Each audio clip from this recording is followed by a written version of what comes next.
9/11 hijacker passports. On 9/11, the two massive commercial airliners slammed into the towers at something like 500 miles per hour. The impact was so devastating that it turned solid concrete into dust, steel beams into twisted wreckage, and thousands of lives into tragedy. While the towers burned, everything in those impact zones was either incinerated, pulverized, or completely destroyed. Objects and people alike simply ceased to exist when all was said and done.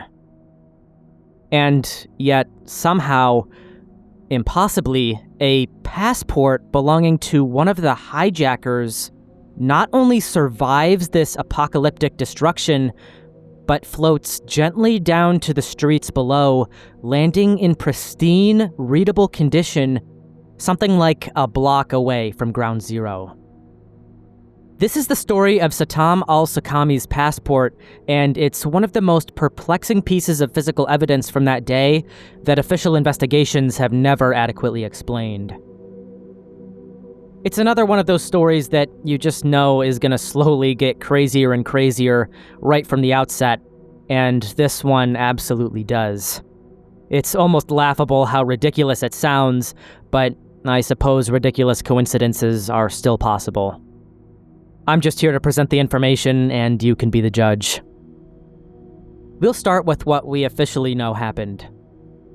Satam al-Suqami was one of the 5 hijackers aboard American Airlines Flight 11, the first plane to strike the World Trade Center's North Tower at 8:46 a.m. According to the FBI, al-Suqami was a citizen of Saudi Arabia who entered the U.S. just months earlier with a tourist visa. Investigators would later identify him as one of the terrorists whose job was to overpower passengers and crew, while the hijacker pilots flew the planes to their targets. So with that context, here's where things get weird.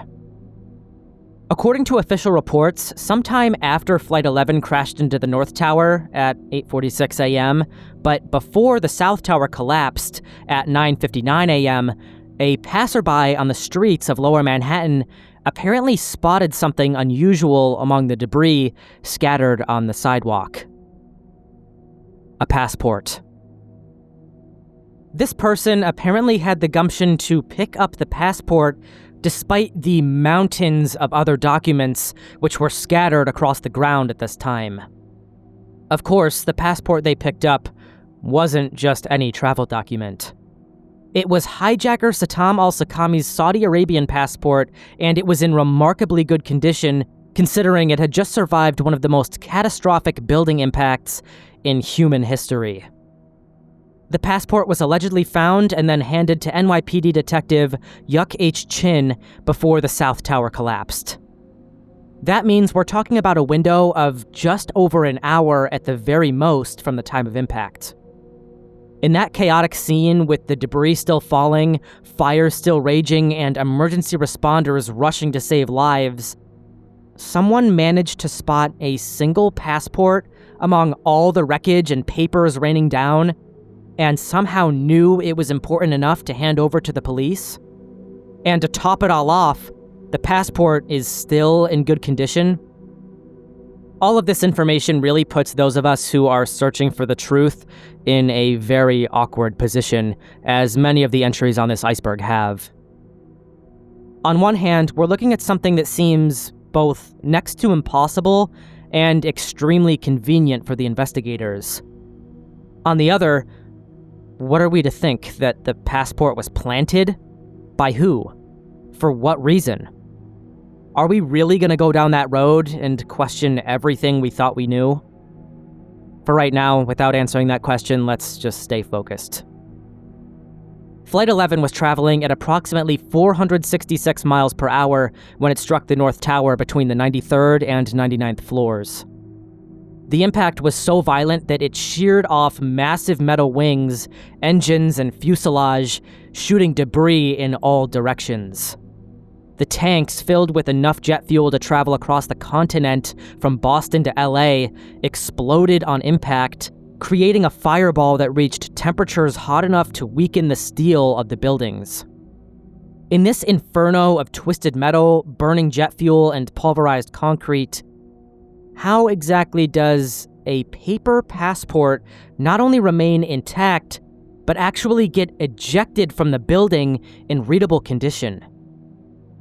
The explanation many of you are surely considering also happens to be the official explanation that the passport somehow got blown clear of the impact zone before the explosive fireball could destroy it, flying straight through the flames, the shrapnel, steel, glass, and concrete whirlwind, missing all of it, falling nearly 100 stories, being located in a matter of minutes to an hour, and turned into authorities.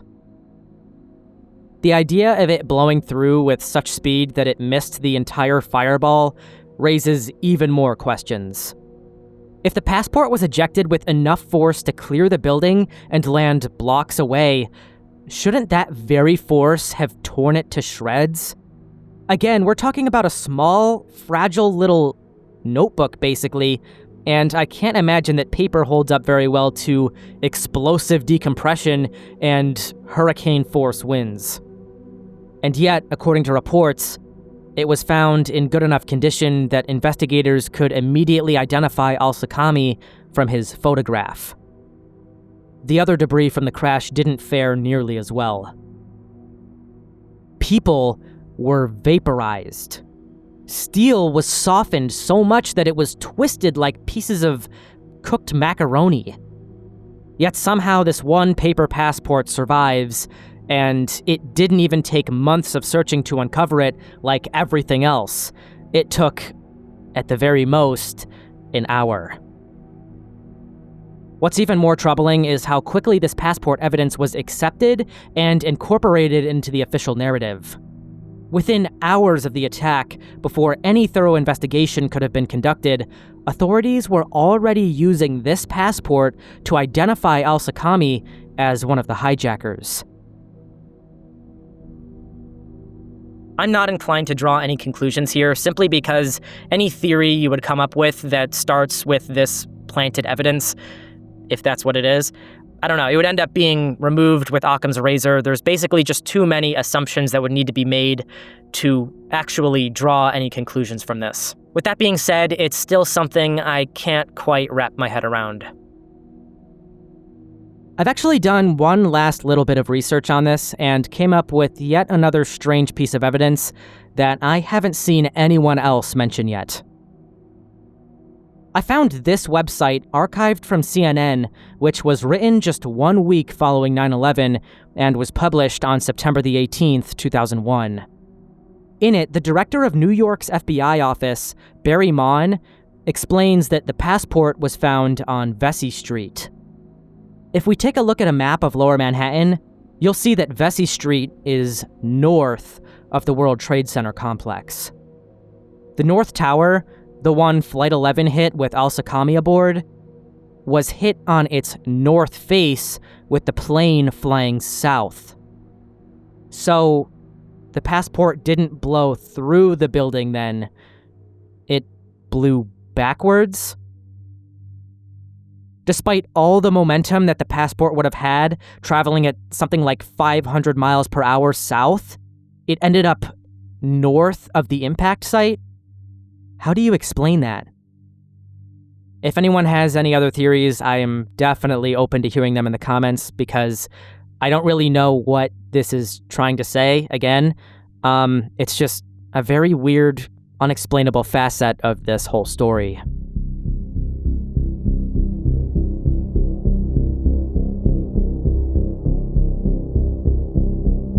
The USS Liberty Incident. June 8th, 1967. The Mediterranean sun is beating down on the deck of the USS Liberty, a Navy intelligence ship quietly collecting signals in international waters off the Sinai Peninsula. The American crew of 294 men are going about their routine duties, monitoring radio communications as the Six-Day War rages on between Israel and its Arab neighbors, just some 70 miles south of them. What happens next will become one of, if not the most controversial and deadly friendly fire incidents in American naval history. At exactly 2:00 p.m. local time, Israeli aircraft appear on the horizon. And they weren't reconnaissance flights.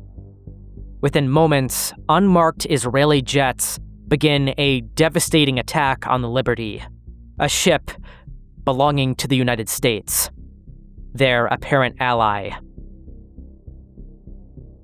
The attack is swift, methodical, and absolutely terrifying. Cannon fire and rockets tear through the ship's hull, shredding metal and flesh to pieces. Sailors scramble for cover as .30 caliber bullets slice through the deck, blending anything and anyone who happens to cross its path. It gets even worse when you learn that the Liberty wasn't just any American vessel. It was covered in communication equipment and massive antennas that clearly identified it as an American intelligence vessel. The ship flew a massive American flag, visible from miles away in the clear Mediterranean air. Yet the assault continued with surgical precision for over 2 hours. The Israeli pilots made 6 separate runs, methodically targeting the ship's communication equipment. They knew exactly what they were hitting. Radio antennas were severed, cutting the Liberty off from calling for help. It was as if someone had given the attackers a blueprint of the ship's most vulnerable points. Again, even with the massive 6-day war going on just miles away, Israel was choosing to redirect vital resources from land and out to sea to destroy this lone American ship. But it still wasn't over. The torpedo boats came next. 3 Israeli vessels approached the crippled Liberty and at point-blank range fired 5 torpedoes, one blasting a 40-foot hole in the ship's hull and flooding the lower decks. This explosion was so powerful it lifted men off their feet and threw them across compartments. In that single moment, 25 American sailors died instantly as seawater rushed in. In my opinion, the most disturbing detail here is that when Liberty's crew desperately tried to launch lifeboats to evacuate the survivors, Israeli forces machine-gunned them down while they helplessly treaded water. This wasn't a two-sided battle. This wasn't even part of the war. This was something else entirely. This seemed to be an attempt to destroy our communications and intelligence equipment, to eradicate any survivors, and to ensure that nobody would be left to tell the tale of the assault. Captain William McGonigal, despite being severely wounded, refused to abandon his ship. For over an hour, he directed damage control efforts while blood flowed from his injuries. When the smoke finally cleared, 34 Americans were dead and 171 were wounded. The Liberty was barely afloat, taking on large amounts of water. Incredibly, the crew managed to keep her from sinking and limped towards safe harbor. Here's where the official story apparently gets controversial. Israel, ever since, when they do talk about it, has claimed that it was all a tragic case of mistaken identity. They said their forces confused the Liberty with an Egyptian horse transport ship called the al-Suqami. But when you examine the facts, this explanation quickly crumbles like a house of cards. First, the al-Suqami was roughly 1/4 the size of the Liberty and had a completely different profile. The Liberty was 455 feet long and displaced 10,000 tons. It was massive. The ship's underlying hull numbers were clearly painted on both sides in large black letters. But all of that aside, multiple Israeli reconnaissance flights had been circling the Liberty throughout the morning, photographing the vessel from every angle. How could they mistake a modern intelligence ship bristling with sophisticated equipment for an aging Egyptian transport ship, especially with precision optics and the intelligence of their military? Still, the most damning evidence comes from the survivors themselves. Multiple crew members reported that the attacking aircraft had no national markings. The Star of David insignia appeared to have been painted over or removed entirely. Why would you hide your identity if you believed you were attacking an enemy vessel? And why continue the assault, again, for 2 hours if it was truly a case of mistaken identity? When it was clearly an American vessel, when an American flag was clearly flying above the ship. The official U.S. investigation was completed in a remarkable 10 days, and of course, the United States concluded that Israel had acted in error and agreed that it was simply a case of mistaken identity. Survivors of the USS Liberty attack have long maintained that after the incident, they were ordered to remain silent by senior U.S. Navy officers and intelligence officials. Many have testified of threats of court-martial, imprisonment, or worse if they spoke out. The Johnson administration, wary of escalating tensions during the Six-Day War and straining relations with Israel, quickly downplayed the event. Survivors have said that after the dust settled, the Navy then deliberately scattered them across different assignments and stations rather than keeping them together. Although this is debated, many of the crewmen later believed this was an intentional move to prevent discussion among them, limiting the chances of cross-referencing their experiences and blocking any form of collective testimony that might contradict the officially held mistaken identity narrative. So what was their motive? Some researchers believe the Liberty was intercepting communications that revealed Israel's plans to attack Syria, potentially drawing the United States into the conflict. Others suggest Israel was concerned about American intelligence intercepting sensitive classified traffic from Israel. The most disturbing theory is that they intended to sink the Liberty along with every one of the American crew members in a false flag before blaming Egypt for the attack, thereby dragging America directly into the Six-Day War on Israel's side. This was all happening at the height of the Cold War, and Israel desperately wanted American support against Soviet-backed Arab nations. What better way to ensure unwavering U.S. commitment than to make it appear that Egypt had deliberately attacked an American naval vessel? For over 50 years, Liberty survivors have fought for recognition that the attack was deliberate. They've testified before Congress, written books, and given countless interviews, maintaining their story despite official pressure to stay silent. These aren't conspiracy theorists or attention seekers.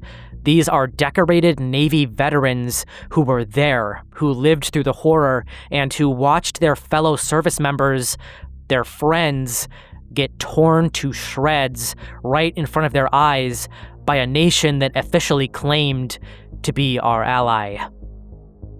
Both the US and Israeli governments seem content to let this dark chapter fade from memory, but the families of the 34 men who died that day deserve answers.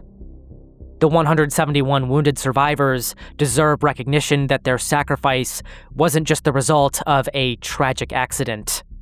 And the American people deserve to know whether a trusted ally deliberately attacked a U.S. Navy ship in international waters, then were abandoned by their very own nation who have continued to cover it up for the very killers of those brave American service members for over half a century.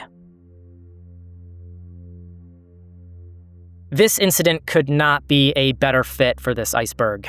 It is one of the most suppressed stories in modern American military history. The Liberty is one of the most censored topics on the internet today, with many different platforms taking down content which discusses it, but at the same time, I think it's too important to not discuss. As I'm sure I've said before on here, my father was in the military, and this could have been him. This could have been any service member. These people were putting their lives at risk for what this flag means to them. Unfortunately, it's being spat on lately, and what this flag means and how people see it is changing very quickly with every single day. Even if you disagree with the American government, that's not what most Americans see when they see this flag. They see the people who are fighting for our collective values. Of course, I can understand if people don't like America. We're not a perfect place. We're not a perfect country. We've made a lot of mistakes, and we're still making a lot of mistakes for sure. But these people do not represent those who are making those harmful decisions.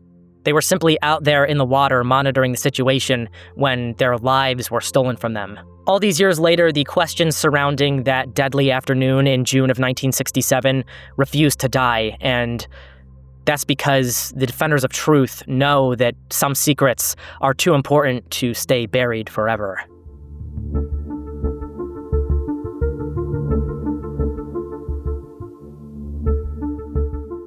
PROMIS, Rob Maxwell, the 1980 October surprise, and the Octopus Conspiracy.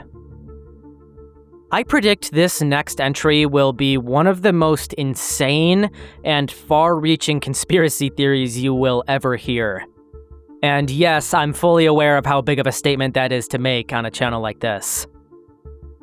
This single iceberg entry includes Israeli spyware installed in U.S. nuclear weapons research facilities, billionaire Mossad double agents, accusations that Ronald Reagan paid Iran to hold American hostages in order to sabotage his opponent Jimmy Carter's campaign right before the 1980 U.S. election, massive connections to Jeffrey Epstein, and finally, the fact that the very journalists who dare to investigate this convoluted web have mysteriously taken their own lives right at the climax of their discoveries.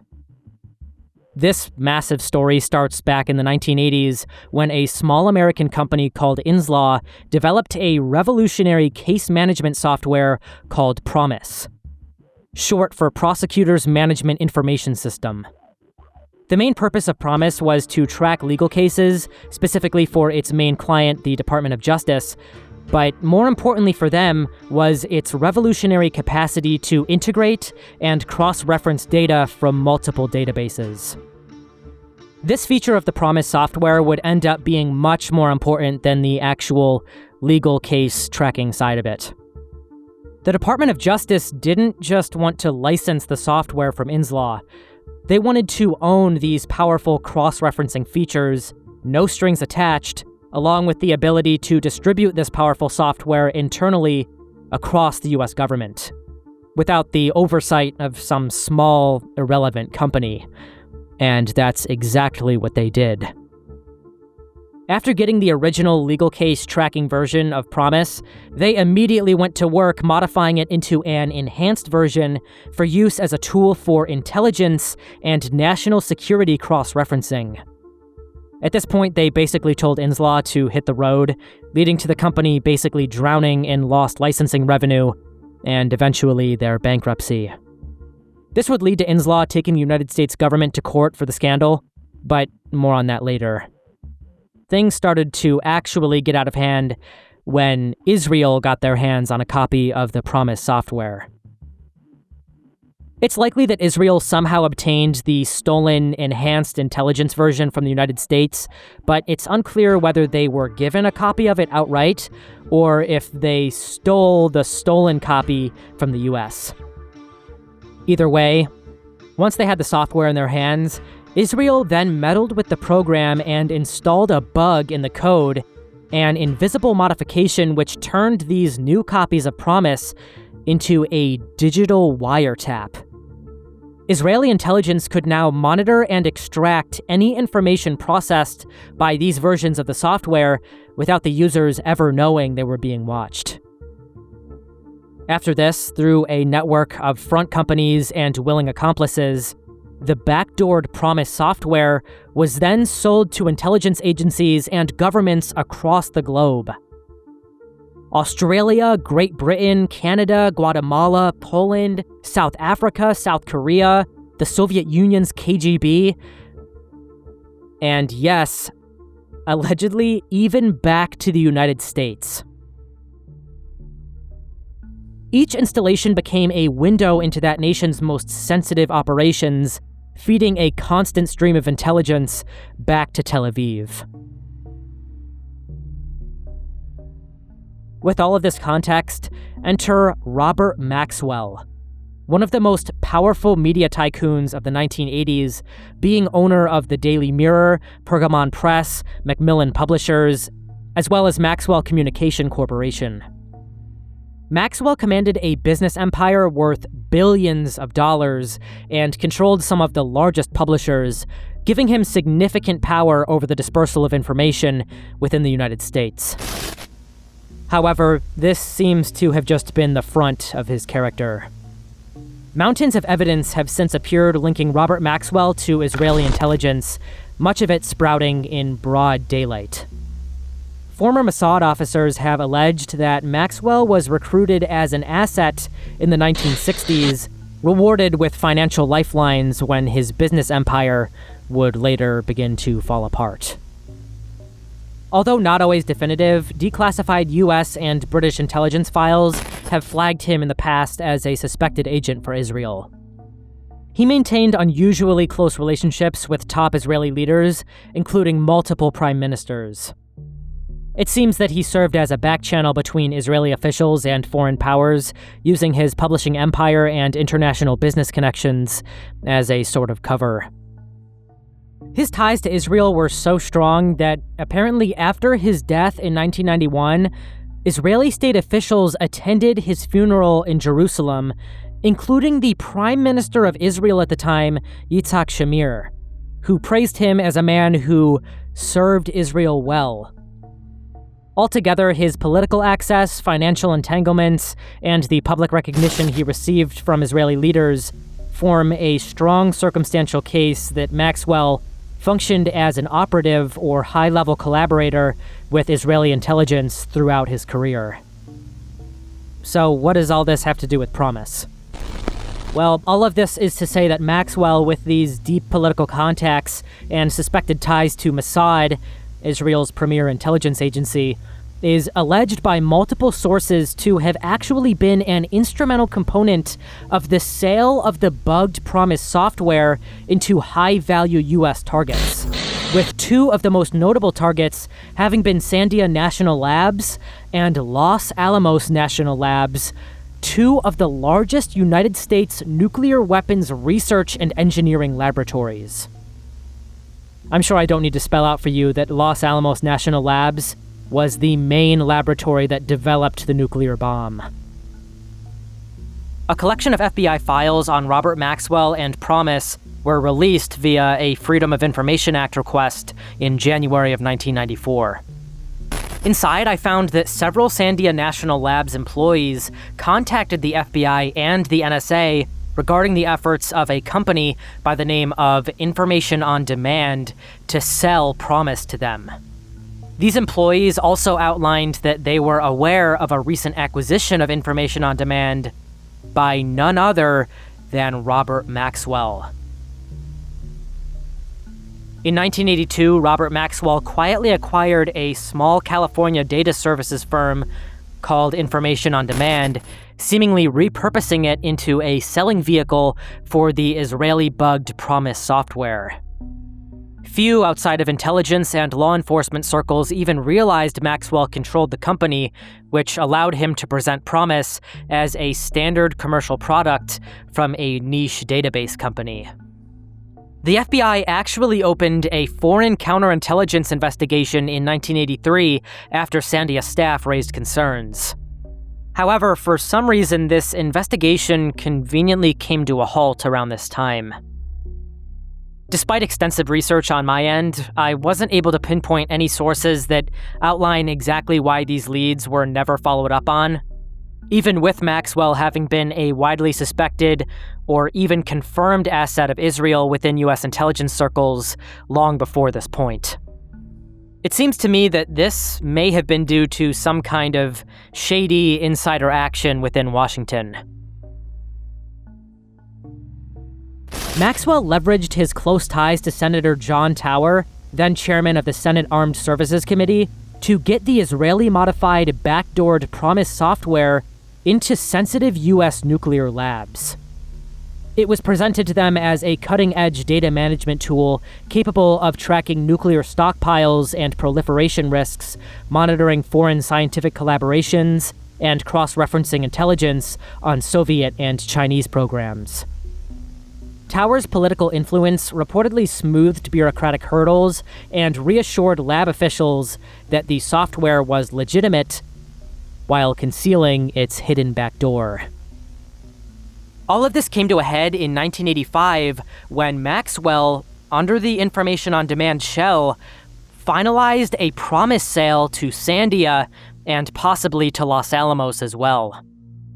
In FBI memos, the Maxwell connection is classified as, again, a foreign counterintelligence issue, suggesting that the Bureau may have suspected that Information on Demand was being used by Maxwell to deliberately mask foreign intelligence involvement. And now for the cherry on top, which I'm sure many of you are already aware of. If that name, Robert Maxwell, rings a bell, it might be because this is not the first time we've been discussing him on this iceberg. If we go all the way back to part 3, back to the very first entry in that video where we were talking about Jeffrey Epstein's intelligence ties, we will find his name pop back up. You know that longtime accomplice of Jeffrey Epstein? What was her name again? Ghislaine Maxwell? No, that couldn't be the same Maxwell. Could it? Of course it is. For many of you, I know this is old news, but Robert Maxwell, the man who helped Israeli intelligence penetrate American nuclear facilities while they were clearly trying to develop a nuclear weapon themselves, was the father of Ghislaine Maxwell. I think I'll just let that fact speak for itself.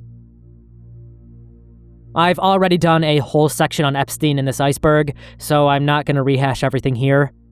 But a bit too crazy for all of that to be a wild coincidence, don't you think? Anyways, the full scope of the PROMIS conspiracy might never have come to light if not for one man. Investigative journalist Danny Casolaro.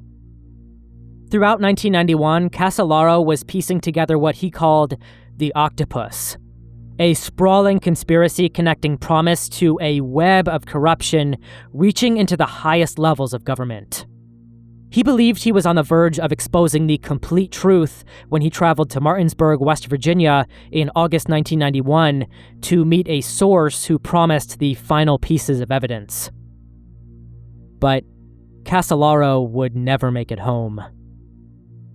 On August 10th, 1991, he was found dead in his hotel room bathtub. Authorities ruled it but everyone who knew Casolaro found this impossible to believe. He had been receiving death threats, was excited about finally cracking this case, and had promised family members that he was close to a major breakthrough. More suspiciously, all of his research notes and documents from the time had completely vanished from his hotel room. His body was embalmed by Monday morning by the time we found out. That is against the law in West Virginia. His body was embalmed without family consent. That certainly makes an autopsy a little more difficult. Tony Casolaro says his brother Danny, pictured here at a nephew's birthday, just wasn't the type. He was describing for me a few weeks before he died what he was doing and some of the people involved.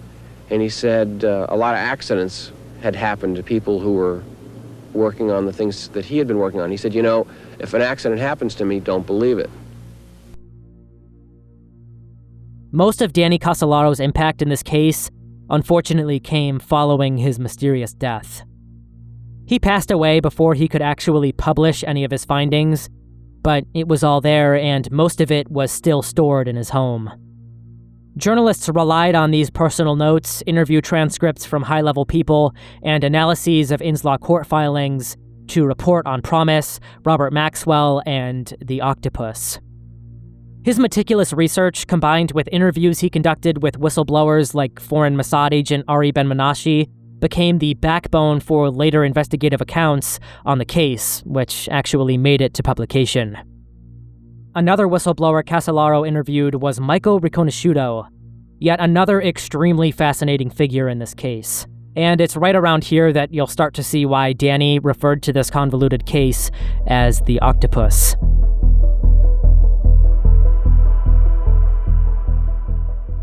By the way, I'd like to preface here, this conspiracy is about to somehow get way more wild. It's possible that only parts of it are true. More so, it to me is clear that certain patterns and coincidences are very fishy, but it's hard to actually verify which specific pieces of it are the truth. That being said, Michael Riconosciuto was a very mysterious figure at the center of this whole PROMIS scandal, known for his expertise in computers, coding, and for his role in allegedly inserting backdoors into the PROMIS software. But no, this was a completely separate PROMIS bug from the Israeli bugged version we have been discussing up until this point. If you'll recall, Inslaw took the United States to court following their essential theft and unlicensed redistribution of PROMIS, and during this court case on March 21st, 1991, Michael Riconosciuto would file a sworn affidavit under oath in support of Inslaw against the Department of Justice, alleging that the software had been misappropriated and altered for covert operations, claiming he had been directed to modify PROMIS. But get this, he didn't do it for the United States, at least not for the US government proper. Instead, according to Riconosciuto and the investigations conducted by Danny Casolaro, the Riconosciuto bugged version of PROMIS was not sanctioned by the CIA, FBI, or the Department of Justice. According to his claims, the modified version of PROMIS was developed for covert operatives associated with the Reagan administration, specifically to support off-the-books political and intelligence operations and to generate untraceable revenue through clandestine sales, which could then be used to fund covert activities, namely, as the theory goes, for the Reagan campaign to fund what has been dubbed the alleged 1980 October surprise. This is kind of a whole separate conspiracy theory. The 1980 October surprise alleges that members of Ronald Reagan's presidential campaign, through secret, anonymous channels, paid Iranian officials to delay the release of the 52 American hostages in the now infamous Iran hostage crisis, with the condition that they were only to release them after the US presidential election, all of this allegedly thereby undermining President Jimmy Carter's re-election bid. Political analysts at the time wrote that this standoff, where Iranian officials held American hostages in Iran, was a major factor in the collapse of the Carter presidency towards the end of his administration, and many believe the incident culminated in his spectacular loss to Reagan in the 1980 presidential election. The hostages were formally released into American custody 1 day after the Algiers Accords were signed, literally minutes following the first inauguration of Ronald Reagan. Topping it all off, within roughly a week of Michael Riconosciuto blowing the whistle, he was arrested on federal narcotics charges, a timing many observers have found highly suspicious. Michael was ultimately tried in federal court and was convicted in January 1992 on multiple counts tied to a methamphetamine operation, including conspiracy to manufacture and distribute methamphetamine. Riconosciuto and his supporters have insisted that the prosecution was a deliberate effort to silence a key witness, a claim bolstered only by the striking proximity of the affidavit and the arrest, the two of which having occurred within around a week of each other. So, I really don't know what to think about this whole thing. I mean, I'm a little bit more confident in the earlier parts of the theory. Initially, with this entry, I only wanted to talk about PROMIS and Rob Maxwell and the bugged Israeli version making it into the US nuclear research labs. But the more I dug, the more I found out, and This was just a massive rabbit hole. There's still so much more that I didn't even cover. Yeah, make of that what you will, and, yeah.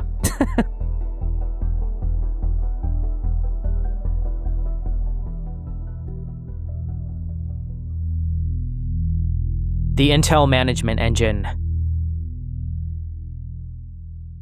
Right now, as you're watching this video, if you have an Intel chip inside of your device, there's a completely separate computer running inside your computer. And you have absolutely no idea what it's doing.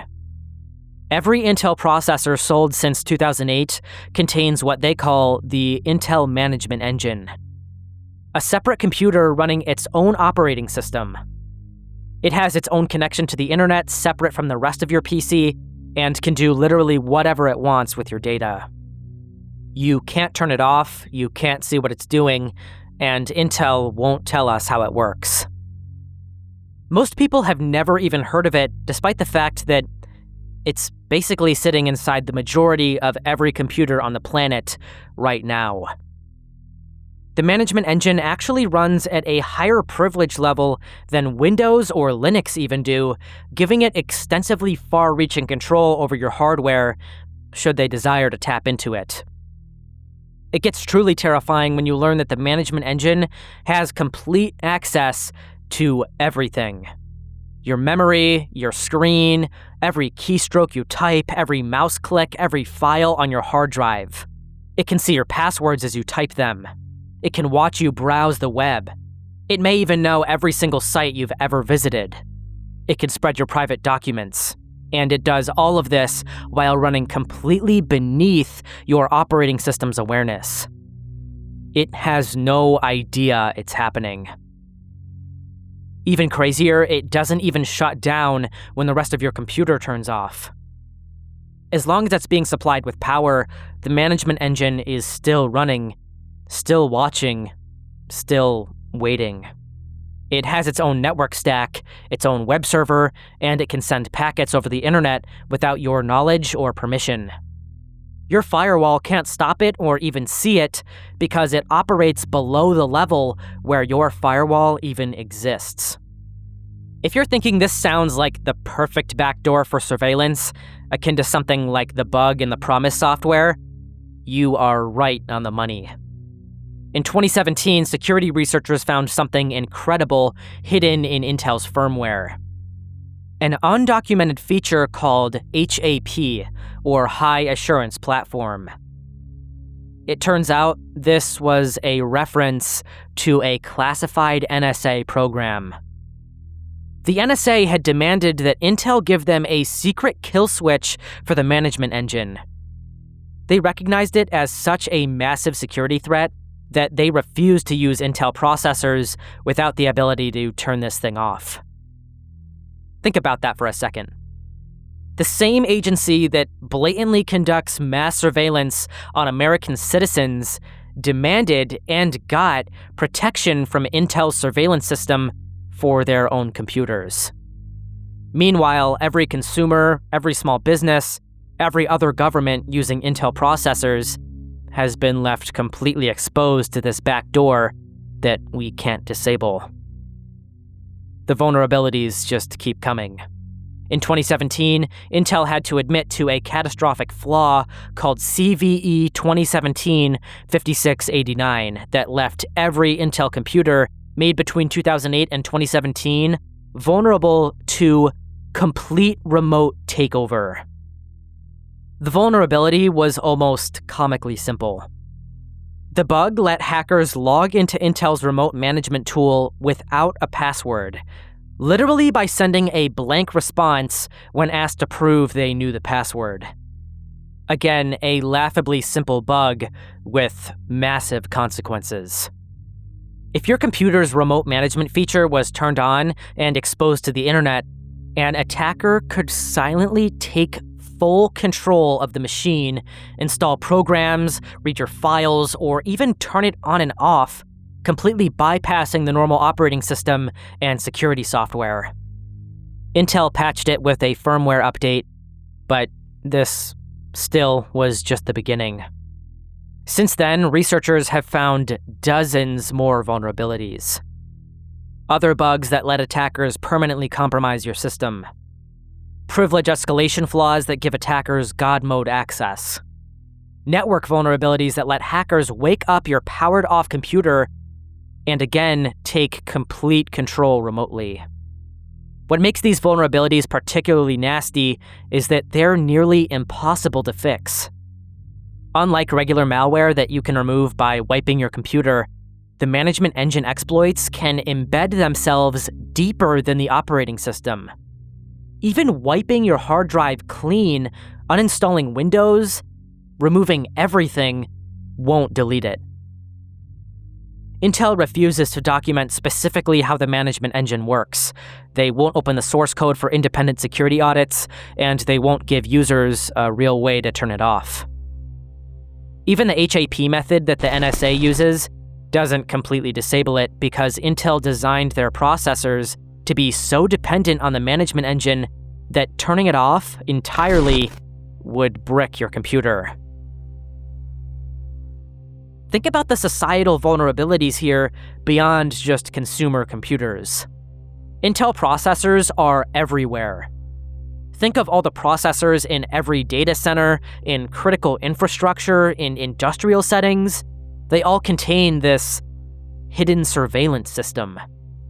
For most people, there's no escape. AMD even has similar technology called the Platform Security Processor. ARM chips in phones have their own trust zones and security enclaves. The entire computing industry has basically embraced this model of hardware-level control that operates beyond user oversight. Your computer now serves multiple masters. There's you, but then there's Intel, potentially other parties like the NSA, and anyone sophisticated enough to exploit the next vulnerability in this hidden system. To us mere mortals, us average folk who cannot even fathom the vast complexities of the silicone we depend on through every facet of our modern lives, it's terrifying to know that we're being watched in everything we do. Our very personal and intimate devices, our phones and computers, the systems we think we understand, unfortunately can be controlled, manipulated, and monitored by anyone who Intel lets in, or somehow even worse, anyone who's capable of breaking down that door.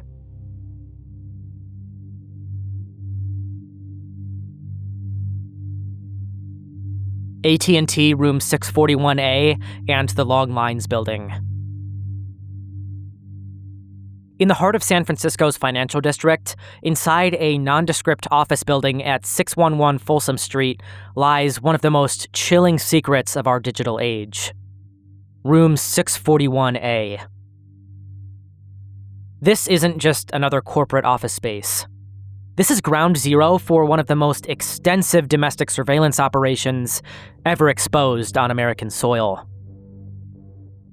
Put yourself in the shoes of a man named Mark Klein.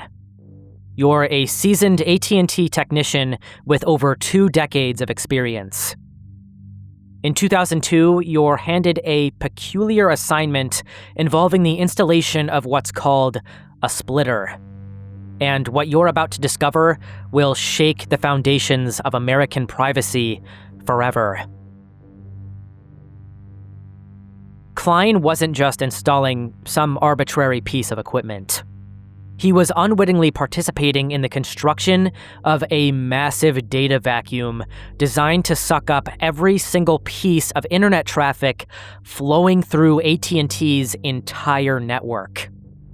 Emails, browsing history, phone calls, text messages, financial transactions, everything that went through the AT&T network and onto the internet.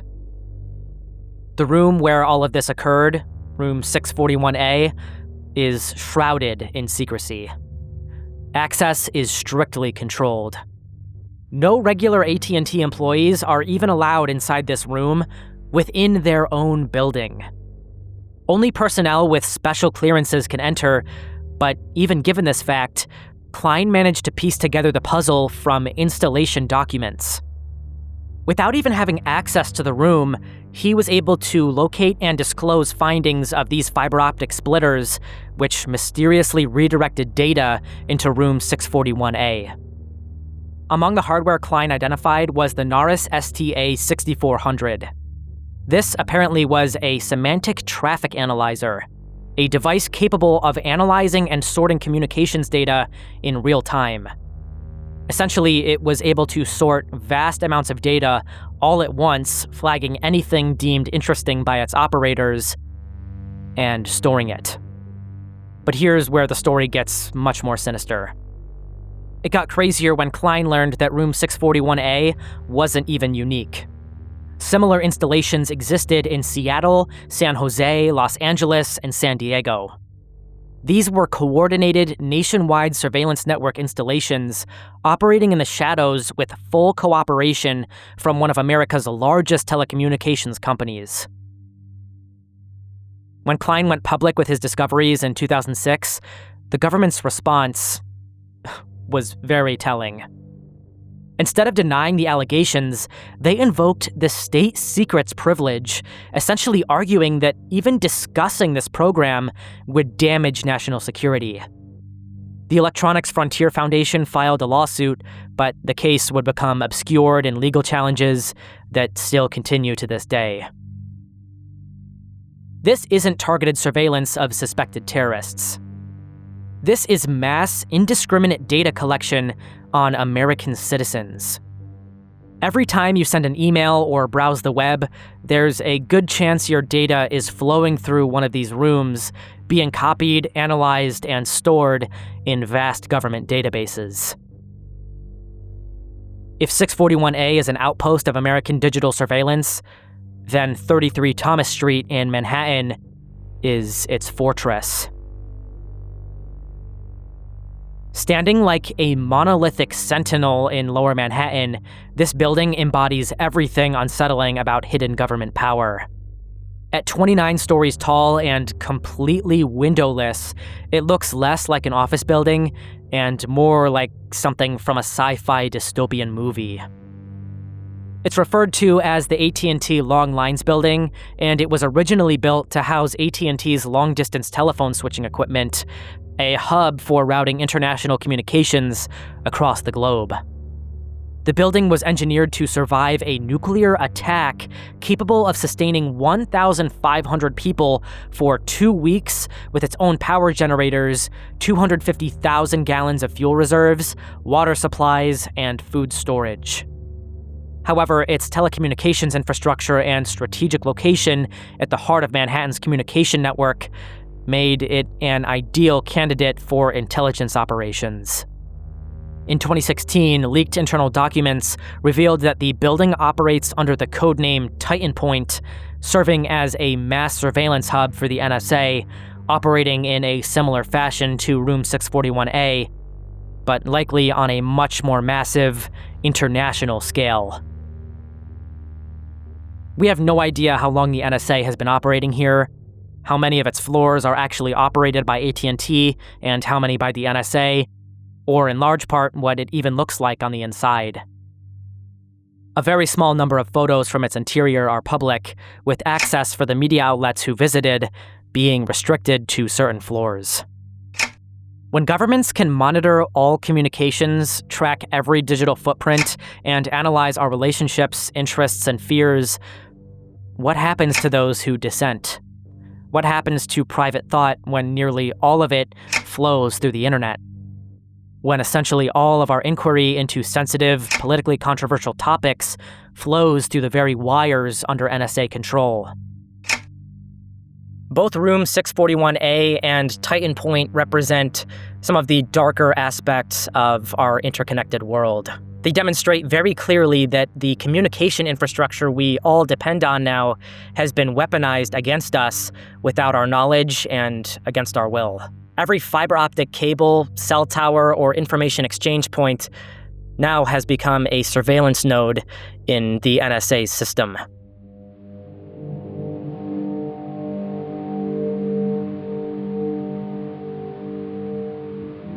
LEBENSBORN.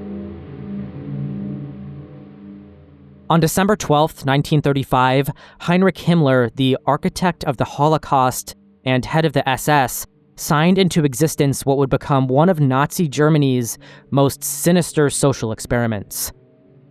The program began with a simple yet terrifying premise. Germany's declining birth rate threatened the future of the so-called Aryan race. Initially, Lebensborn appeared to be something like a social welfare program. The organization established luxurious maternity homes where unmarried women deemed racially pure could give birth in secret, away from social judgment.